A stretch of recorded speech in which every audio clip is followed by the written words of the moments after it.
क्या मदिया बेगम यहाँ हो सकती है, इस पॉश इलाके में,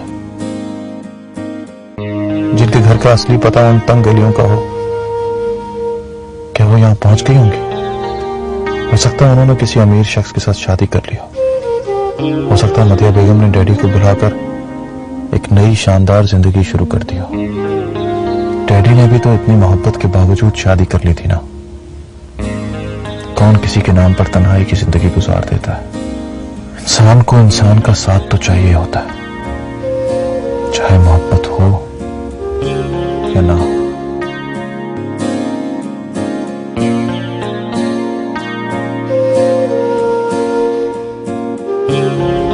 सर घर का नंबर की है?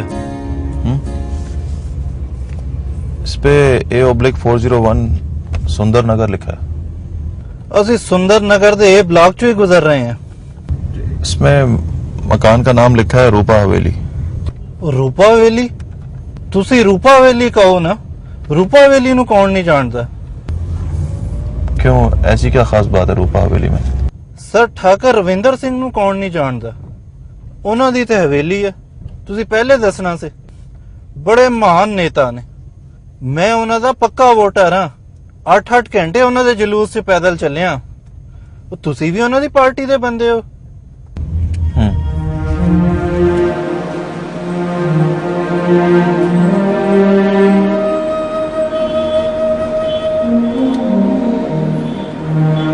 सर जी आ गई रूपा हवेली, सामने वेख रहे हो जी, ए ही है रूपा हवेली।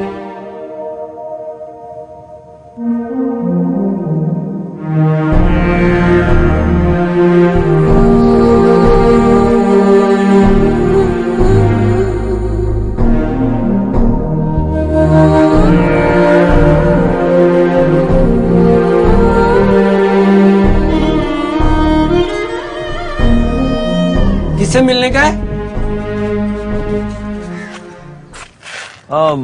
मुझे मदिया बेगम से मिलना है। किससे मिलना है? मदिया बेगम का? मद्दी? कौन सी बेगम? मदिया मदिया। इधर कोई बेगम नहीं रहने का। अच्छा, वो अंदर काम करती हूँ शायद। नहीं, इस नाम का कोई काम करने का नहीं है।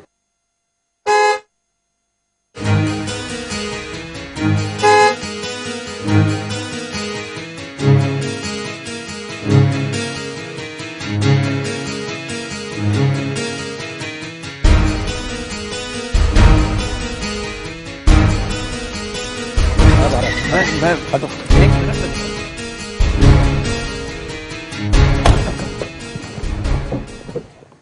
उनसे कुछ पूछना है, मुझे किसी के बारे में मालूम करना है। किससे मिलना है आपको?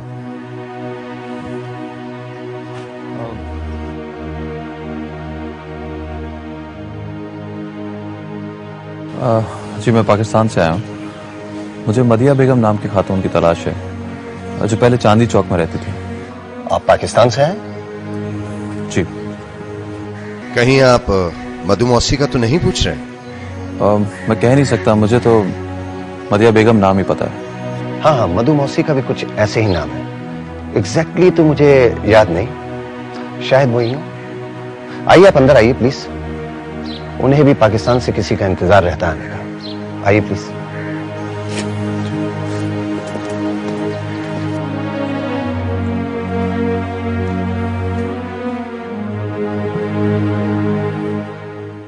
किस मोहल्ले में रहती थी? शायद चांदनी चौक में। मुझे सही से याद नहीं है, मगर आप उनसे मिल लीजिए। आइए बैठिए, मैं उन्हें देख के आता हूं। ठीक, बैठिए।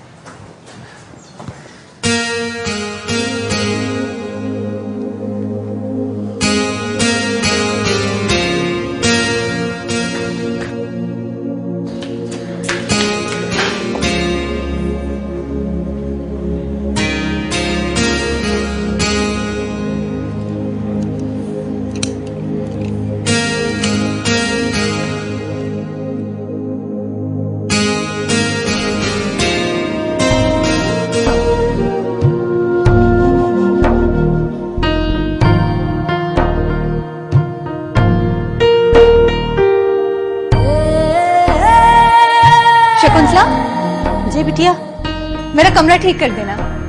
अच्छा बिटिया।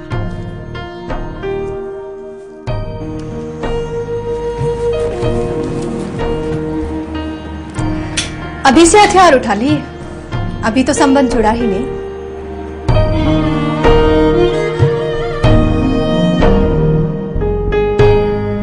आप गौतम है ना? मगर तस्वीर में तो कुछ और। मगर आपकी फ्लाइट का टाइम भी तो नहीं हुआ है अभी। आप गौतम नहीं है? मेरा नाम रेहान हैदर है, मैं पाकिस्तान से आया हूं। Oh my God.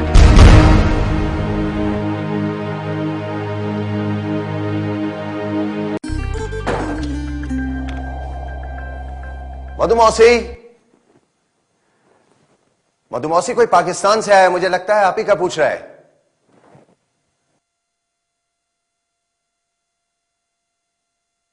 मैं समझी गौतम समय से पहले ही टपक पड़ा है, हालांकि उसकी फ्लाइट का समय भी नहीं हुआ है अभी। उफ, होने वाले मंगेतर का खौफ, वो भी वो जिसे देखा ही ना हो। हर आदमी पर मुझे गौतम का गुमान होता है। तस्वीर देखी हुई है मैंने उसकी। उसके आने की जरूरत भी नहीं थी, बस उसे पता चल गया कि आज मेरा बर्थडे, कहने लगा आज ही आऊंगा तुम्हें देखने। अभी संबंध जुड़ा भी नहीं, इनवाइट भी नहीं किया, पर कह रहा है मैं आ रहा हूं, वो भी सीधा लंदन से।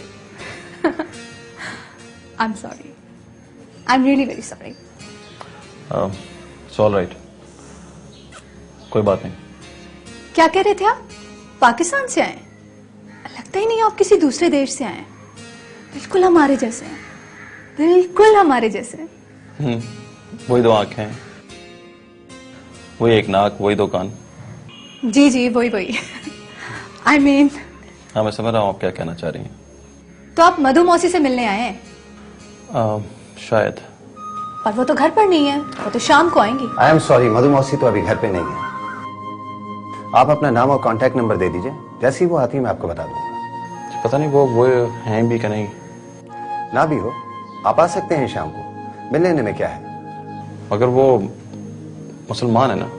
हाँ हाँ, मधुमौसी भी मुस्लिम ही है, तभी तो मैं आपसे कह रहा हूँ कि आप उनसे मिल लीजिए। हम शाम को आपका इंतजार करेंगे। हाँ, तो शाम को मेरा बर्थडे है ना, आप भी इनवाइटेड हैं, इसी बहाने आ जाइएगा। आप प्लीज उनको रोक के रखिएगा, ऐसा ना हो कि उनका कोई और प्रोग्राम बन जाए। वो कहीं नहीं जाएंगी, मेरा बर्थडे है ना, इसलिए शाम को तो वो आपको जरूर मिलेंगी। ठीक है।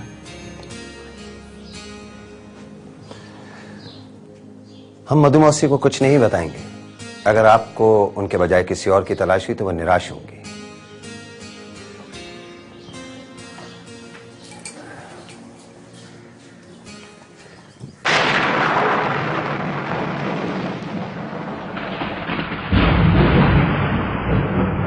तुम अभी तक तैयार नहीं हुई शोभा? मेहमान तो आना भी शुरू हो गए होंगे। तैयार तो हूँ, बस चूड़ियां पहन रही थी। मेरा ख्याल है तुम्हारी बेटी भी अभी तक तैयार नहीं हुई होगी। गौतम ने आना है ना? अरे हाँ, उसे एयरपोर्ट से कोई लेने गया या नहीं? मना कर दिया था उसने, कह रहा था वो खुद ही आ जाएगा। निर्मल की बर्थडे है ना, कोई सरप्राइज देना होगा उसने। आजकल के बच्चे भी बस कुछ समझ में ही नहीं आता।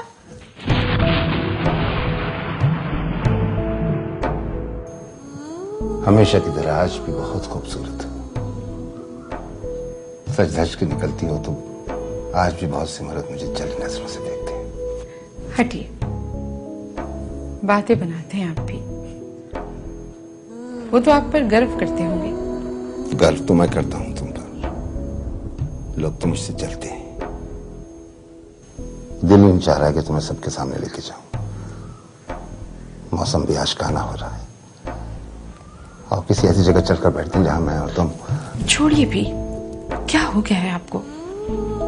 बच्चे इतने बड़े हो गए हैं, जवान बेटी का जन्मदिन है, बहू यहाँ वहां घूम रही है, आप भी बस। इसका मतलब है हम दुनिया छोड़ दें?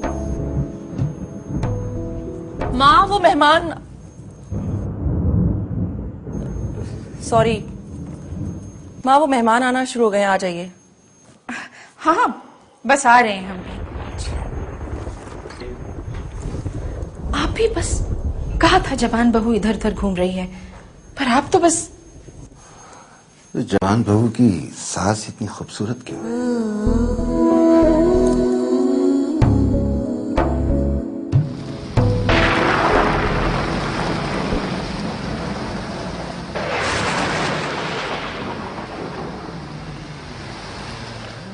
ये वक्त है बताने का कि मैं नहीं आ रहा। तुम्हें आज आना चाहिए था। निर्मलता का बर्थडे है और सब लोग तुम्हारा इंतजार कर रहे हैं। भाई तो तुम्हें कल बताना चाहिए था ना कि तुम नहीं आ रहे हो। जिंदगी के कुछ असूल होते हैं। ये बात मुझे बिल्कुल पसंद नहीं है। अपनी कही हुई बात को निभाना चाहिए। देखो, मैं एक राजनेता हूं और जो बात मैं अपनी राजनीति में पसंद करता हूं वही बात मैं अपने घर में भी देखना चाहता हूं। मेरी बात को समझ रहे हो ना?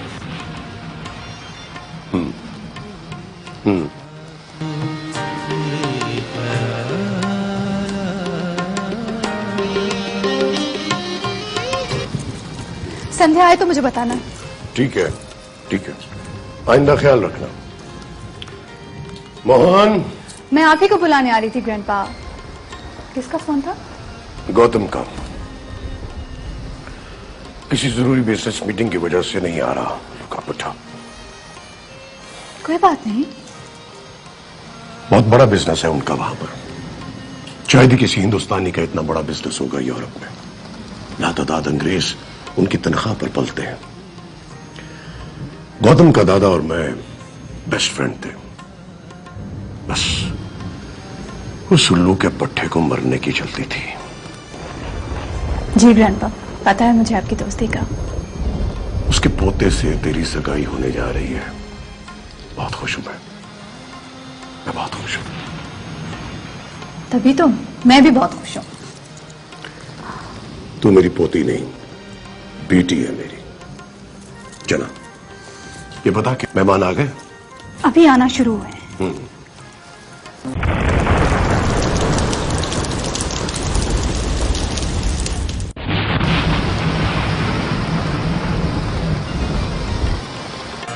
जैसा रंग है तेरा,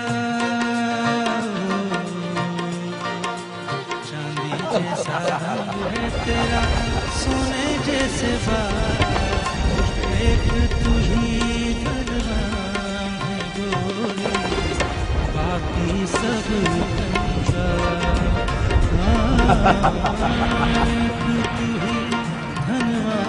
बारिश की वजह से मेहमान परेशान हो रहे हैं। बाकी संगीत की महफिल डिनर के बाद रखेंगे। तुम्हारा क्या ख्याल है? मेहमान ग्रैंडपा की मौजूदगी में हिल भी नहीं सकते। ग्रैंडपा ने बड़े बड़े जलसों में जनता को पत्थर की मूर्त बना के रखा है जनाब। ये तो फिर उनके घर के मेहमान हैं। और पतिदेव, ग्रैंडपा अगले चुनाव में आपको खड़ा करने वाले हैं, अपना सियासी वारिस बनाकर। अब आपको भी वही मंत्र सीखना होंगे जो ग्रैंडपा जानते हैं।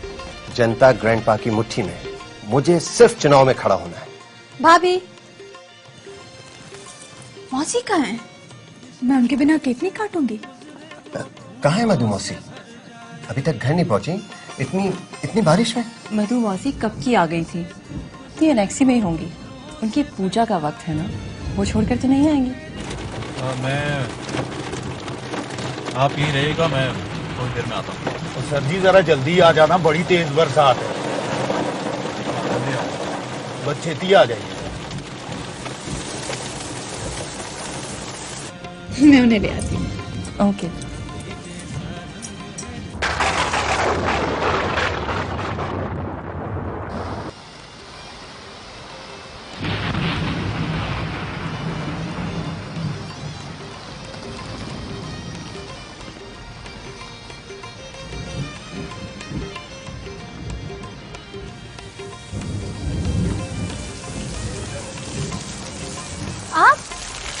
आप तो सचमुच आ गए।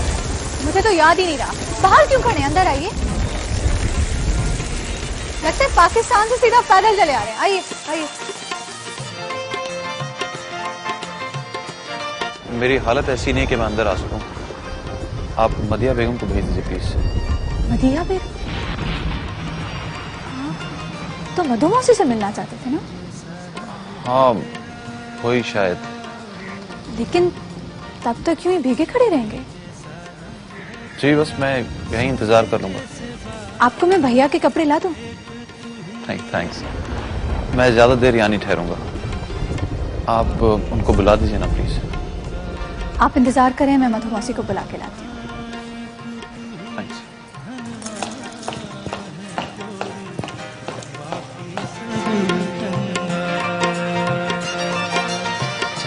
जैसा रंग है तेरा। मौसी, मौसी, मुझे पता था आज के दिन भी आप अपनी पूजा नहीं छोड़ेंगी, और एक मैं हूं जो आपके बिना केक भी नहीं काट सकती।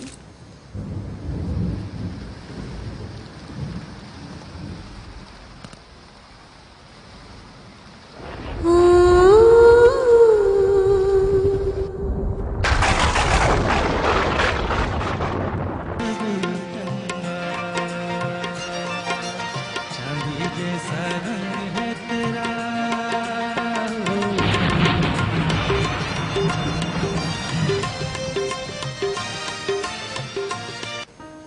अब चले ना, केक भी काटना है मैंने। जीती रहो, अल्लाह तुम्हें लंबी उम्र दे, हमेशा सुखी रहो, कोई दुख तुम्हें छू के ना गुजरे।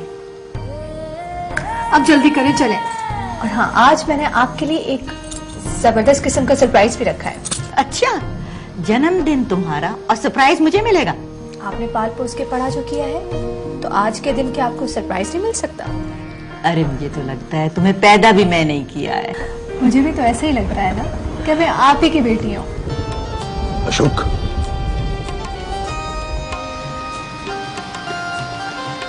ये बाहर देखो, कोई शख्स खड़ा है, उसको पता करोगे ये कौन है? आके मुझे बताओ।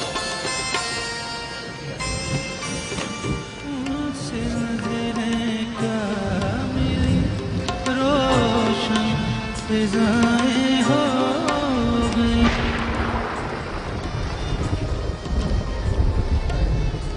कौन है? कौन हो तुम? मेरा नाम रेहान है, मैं पाकिस्तान से आया हूँ। क्या तुम पाकिस्तानी हो?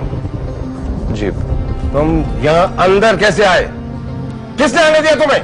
जी, मेरी जिनसे बात हुई थी, क्या नाम था उनका, उन्हीं के कहने पर यहाँ मैं आया था। गार्ड्स! देखें, आप गलत समझ रहे हैं, मैं गार्ड्स! गार्ड्स!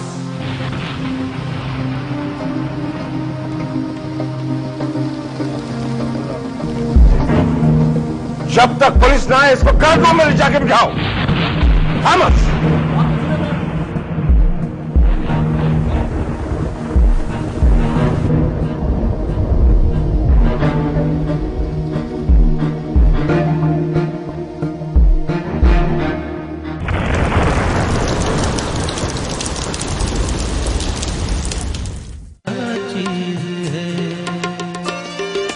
अच्छा चलें, वरना ग्रैंडपा बादलों से भी ऊंचा गरजना शुरू कर देंगे। चलें।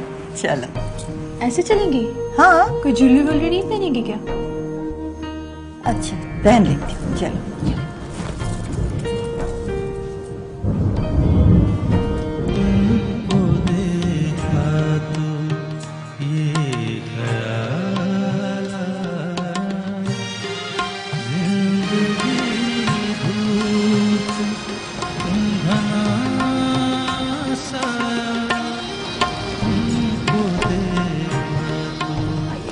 अरे बेटा, संभल के गिर पड़ूंगी, हड्डी वड्डी टूट गई तो मुसीबत हो जाएगी। कोई बात नहीं, मैं हूं ना आपकी सेवा करने के लिए। और वैसे भी मेरे होते हुए आपको कुछ नहीं सकता। बहुत ताकत है मेरी मोहब्बत में। आइए।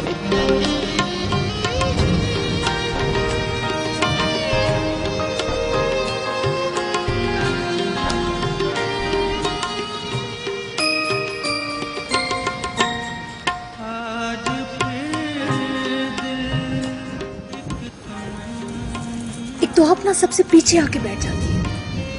अपनी जगह पे बैठती हूँ, अपनी जगह से एक कदम आगे नहीं बढ़ना चाहिए।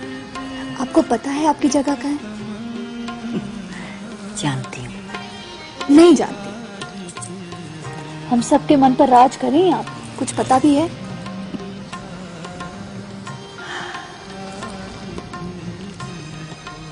गौतम नहीं आया? पहुंचना था उसे। पिताजी को उसने फोन किया था, शायद किसी बिजनेस मीटिंग की वजह से नहीं आया। अभी से? अशोक, अभी से उसकी प्रायोरिटी उसका बिजनेस है? अभी तो सगाई की बात भी तय नहीं हुई। अरे भाई, इतने बड़े बिजनेस में ऐसा हो जाता है। मैं उसकी समस्या समझता हूं, तुम चिंतित मत हो।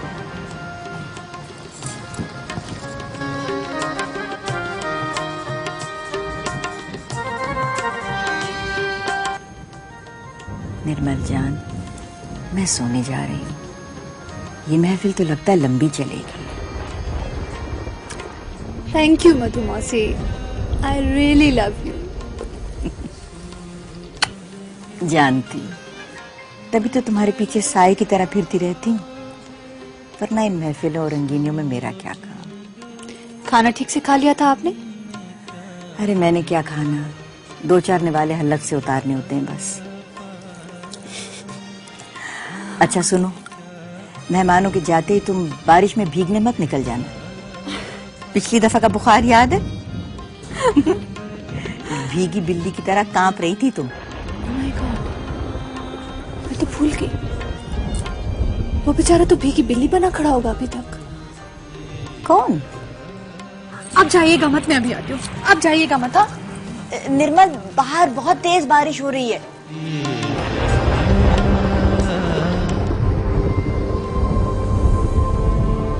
Mister Pakistani, hello mister Pakistani. नाम क्या बताया था? बताया था अभी कि नहीं? हेलो, कहाँ छुपे हो मिस्टर पाकिस्तानी? लगता है निराश होके चला गया। निर्मलता, चलो अंदर आओ। पिताजी वो अंदर आओ निर्मलता।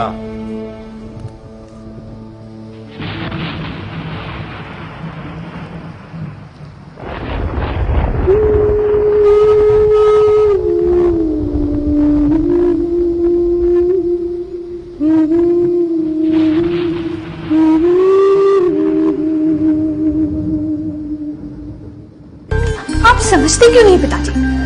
वो लड़का मेरे और भैया के कहने पर आया था। उसे किसी मदिहा बेगम की तलाश थी। हमने सोचा शायद मधु मौसी हो। वो दोपहर को आया था, मधु मौसी घर पे नहीं थी, इसलिए हमने उसे शाम को आने को कहा था। समझने की कोशिश करो निर्मलता, वो लड़का कोई सीक्रेट एजेंट भी हो सकता है, टेररिस्ट भी हो सकता है। और ये घर इस देश का बहुत अहम घर है। इस घर में पिताजी जैसे नेता रहते हैं। इस घर में किसी आम आदमी का यूं घुसाना और खुद को पाकिस्तानी कहना बिला वजह की बात नहीं हो सकती निर्मलता।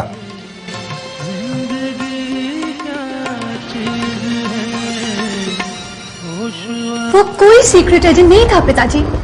टेररिस्ट तो हो ही नहीं सकता। आदमी का चेहरा बताता है। फिर वो झूठ भी तो बोल सकता था ना। खुद को पाकिस्तानी कहलाने की क्या जरूरत थी? बिल्कुल हमारे ही जैसा तो था वो भी। हिंदुस्तानी पाकिस्तानी शक्लें तो सबकी एक जैसी, मगर डरते एक दूसरे से यूं है जैसे। ऐसा बोलो, कोई सुन लेगा। आई एम सॉरी पिताजी। क्या बात है पिताजी? भैया, वो पाकिस्तानी जो दोपहर को आया था, आपने उसे शाम को आने को कहा था ना? हाँ, कहाँ है वो? मुझे उस पर अब भी शक है। मैं उस पर अब भी ट्रस्ट नहीं कर सकता। इस तरह से तो कोई भी आतंकवादी जो है। पिताजी प्लीज, इसमें ऐसी कोई बात नहीं थी। और फिर मैं मधु मौसी से उसे मिलवाना चाह रहा था। बचपन से मधु मौसी को किसी पाकिस्तानी का इंतजार करते देख रहा हूं। वो बंटवारे की बहुत बात की उम्र का है। मधु जी को उसका इंतजार नहीं हो सकता। हो सकता है उसे किसी ऐसे ने भेजा हो जो मधु मौसी को जानता हो। आपने उसकी बात सुनी नहीं और गार्ड रूम में बंद करा दिया पिताजी।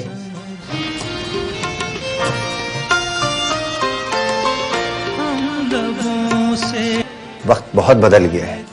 बॉर्डर और बाउंड्रीज से ज्यादा आदमी की अहमियत है, आदमी की भावनाओं की अहमियत है। मैं अब और बैठ नहीं पाती मेरी जान। तुमको जो सरप्राइज देना, जिंदगी रही तो फिर किसी और वक्त देना। मैं चलती हूँ। मधु जी, मुझसे कुछ कहा आपने अशोक साहब? यहाँ ये जरा। जी, सब ठीक तो है अशोक साहब? कोई पाकिस्तान से आया है। क्या? कहां से? फिर से कहिए। कोई पाकिस्तान से आया है, किसी मदिया बेगम का पूछ रहा है। आप मिल लीजिए।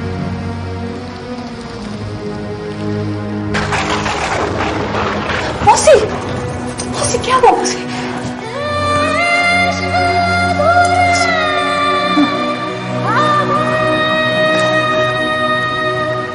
कौन है वो?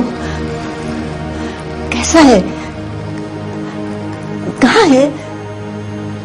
करण, तुम उस लड़की को लेकर नेक्सी में जाओ। जी पिताजी। निर्मल, जी पिताजी। तुम मधु जी को लेकर नेक्सी में जाओ, यहाँ मेहमान बैठेंगे। जी जी।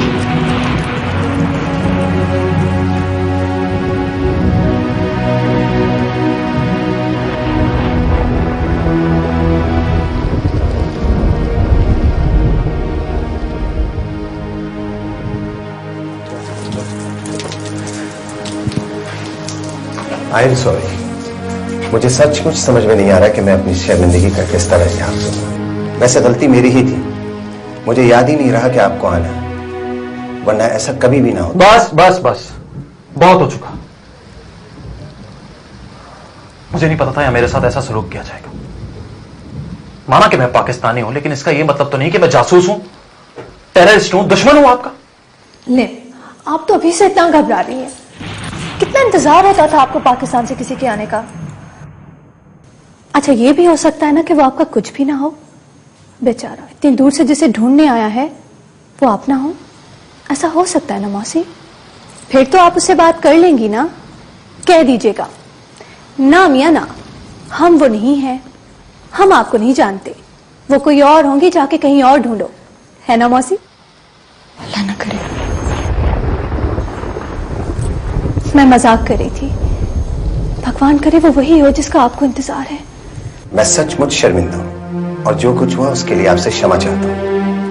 माफी तो मैं मांगने आया था, जिसकी इतनी बड़ी सजा भुगतनी पड़ी है मुझे।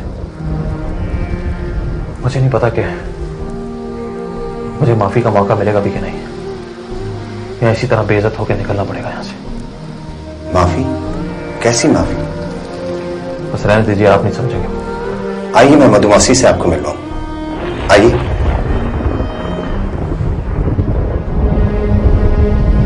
आइए, विश्वास कीजिए मेरा, मैं मधुमौसी के पास ही आपको ले जाने के लिए आया हूं। चलिए। आप अब तक नाराज हैं क्या? नाराज था, अब नहीं हो। शायद ऐसे ही होता है हम जैसे मुल्कों के हालात में। शायद। आइए प्लीज।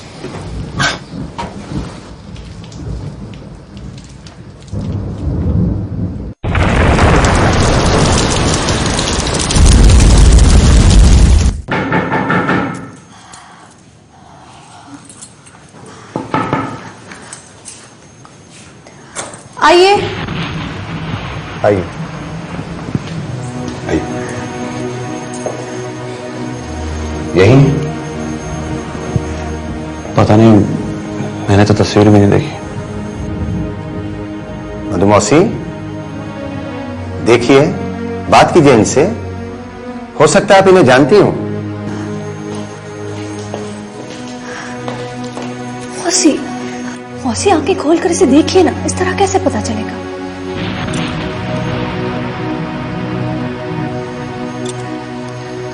आप इनकी बात सुन लीजिए, ये आपको बताएंगे ये कौन है, कहां से आए हैं।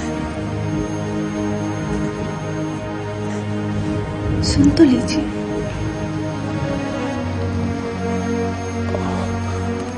देखिए, मैं कराची से आया हूं। मेरा नाम रेहान है, रेहान हैदर।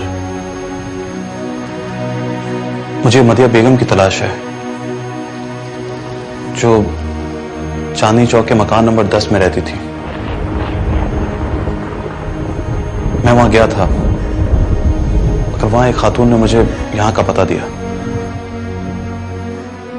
मैं माफी चाहता हूं, मैं मदिया बेगम को पहचानता नहीं हूं, मगर मेरे वालिद का नाम हैदर सुल्तान था। क्या आप मदिया बेगम हैं? मुझे अपने वालिद की कुछ बातें मदिया बेगम तक पहुंचानी है। अगर आप ही मदिया बेगम हैं और हैदर सुल्तान को जानती हैं तो प्लीज कह दीजिए। मैं बड़ा बोझ अपने दिल पर उठा लाया हूं। अगर आप ही मतिया बेगम है तो प्लीज कह दीजिए, प्लीज प्लीज कह दीजिए।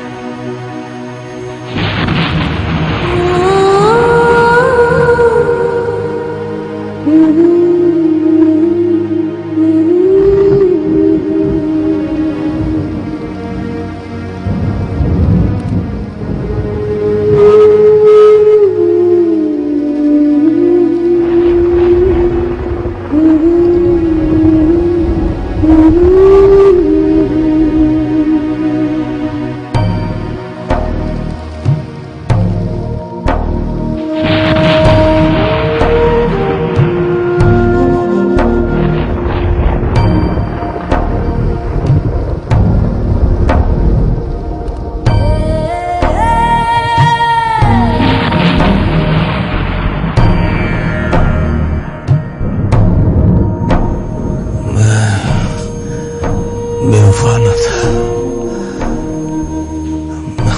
सचमुच बेवफा न था। मगर वहां से निकलने के बाद मैं बाकी की तमाम जिंदगी वफा की हसरत में तड़पता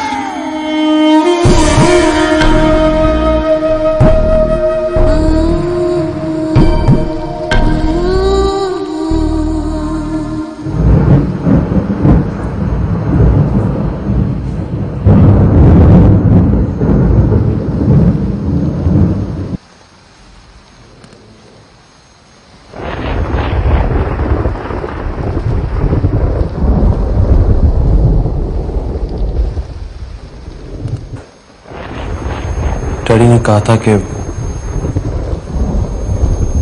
मैं उनकी तरफ से आपसे हाथ जोड़कर माफी मांगू। उन्होंने कहा है कि वो बेवफा नहीं थे। इंसान बेवफा होता ही नहीं है, उसका मुकद्दर बेवफा होता है। जो छोड़ गए थे हंसी यहाँ,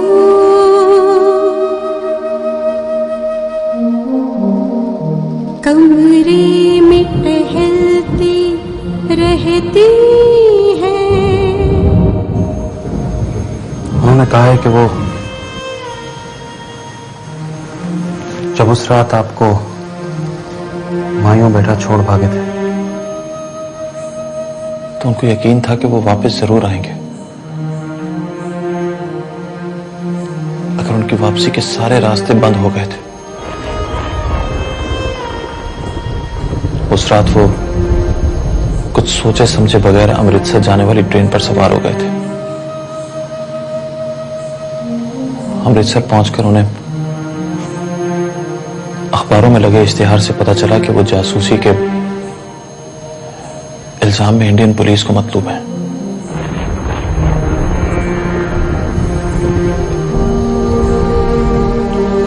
अमृतसर में उनके कुछ दोस्तों ने उनकी जान बचाने की खातिर उन्हें सरहद पार करवा दी और वो पाकिस्तान चले गए। वहां उन्हें पनाह भी मिल गई और नेशनैलिटी भी। वहां पहुंचकर उन्होंने कई बार कोशिश की कि वो आपके पास हिंदुस्तान आ जाए, मगर हुकूमत पाकिस्तान के जिन बड़े और अहम ओहदों पर वो काम कर रहे थे, उसकी वजह से ना तो हुकूमत पाकिस्तान ने उन्हें इजाजत दी और ना ही हिंदुस्तान ने वीजा, और सरहदें भी तवील अरसे के लिए बंद हो चुकी थी। बहुत कोशिश के बावजूद वो आपसे राब्ता ना कर सके।